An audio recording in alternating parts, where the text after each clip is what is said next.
The financial matrix. Are we all being programmed to stay poor? If you think you're bad with money, you're wrong. You're not the problem. The system is. From the moment you wake up, invisible algorithms decide what you see, what you believe, and even how you spend your money. Welcome to the financial matrix, where your financial freedom isn't stolen. It's programmed out of you. The invisible code, AI and algorithmic manipulation. In the financial matrix, algorithms are the new puppet masters. AI systems are not just predicting what you might buy, they are shaping the very decisions you make. These algorithms track every click, swipe, and scroll, building a digital version of you. Every ad you see is precision engineered to trigger your desires and fears. Social media platforms like TikTok, Instagram, and YouTube are double-edged swords. While they offer educational finance content, they are also flooded with consumer-driven messaging that keeps you thinking like a spender, not an investor. The platforms know when you're feeling bored, anxious, or confident, and they push financial products, impulse buys, and trends right into your feed. Psychological triggers are the most dangerous tools in their arsenal. Scarcity, only 3 left in stock, urgency, offer ends today, and FOMO, don't miss out on the next Bitcoin, are all designed to override rational thinking. And the banks? They're in on it too, using AI to micro-target credit card offers, loans, and financing plans, often at the exact moment you're most vulnerable.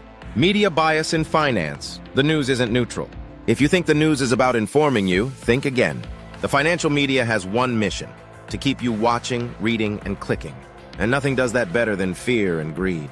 When markets crash, headlines scream about doom and collapse. When markets rise, they feed you stories of overnight millionaires. Both extremes manipulate your emotions, pushing you to act impulsively. One of the most dangerous forms of bias is the safe advice the media promotes. You'll often hear encouragement to keep your money in low-yield savings accounts, while the very institutions behind those articles invest aggressively in high-return markets. Billionaires don't follow this advice. They diversify, leverage debt, and buy assets, not liabilities. The great education scam: school versus financial education. From childhood, the education system prepares you to be a compliant worker, not a financially independent thinker. We spend thousands of hours learning algebra, history dates, and literary analysis. Yet most students graduate without knowing how to budget, invest, or understand taxes. This isn't an accident. An informed population that understands money is harder to control. Instead, the system sends you into adulthood with little financial literacy and, for many, massive student debt. This debt is the perfect trap. It forces you to accept jobs you may hate and ties you to the system for decades. Imagine 2 18-year-olds.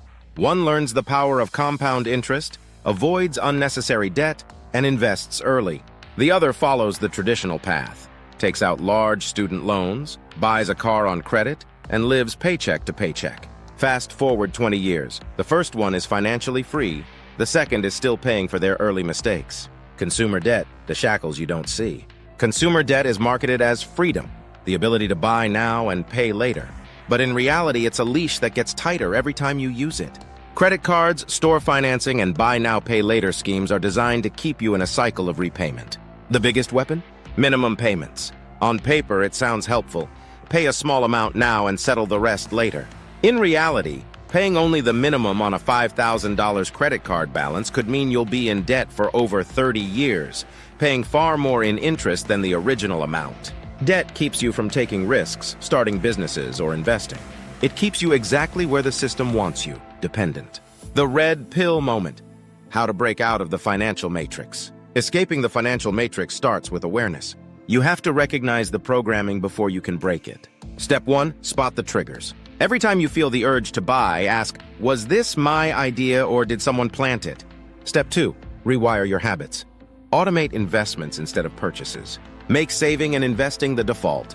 Step 3, use their tools against them. Take advantage of rewards cards, but pay them off in full. Block manipulative ads. Curate your news feed to include independent, unbiased sources. Step 4, build multiple income streams. Even small side hustles reduce your dependence on a single paycheck. This isn't about getting rich overnight. It's about unplugging from a system that profits from your ignorance. You've been plugged into the financial matrix since birth. The system doesn't need you to be poor, it just needs you to be distracted. Every ad, every headline, every piece of financial advice from the wrong source is part of the programming. The question is, are you going to stay asleep or are you going to take the red pill and walk away? Unsubscribe from the system. Start your own program. And remember, wealth isn't built by accident. It's built by design. If you enjoyed this content, don't forget to like and subscribe. See you next time.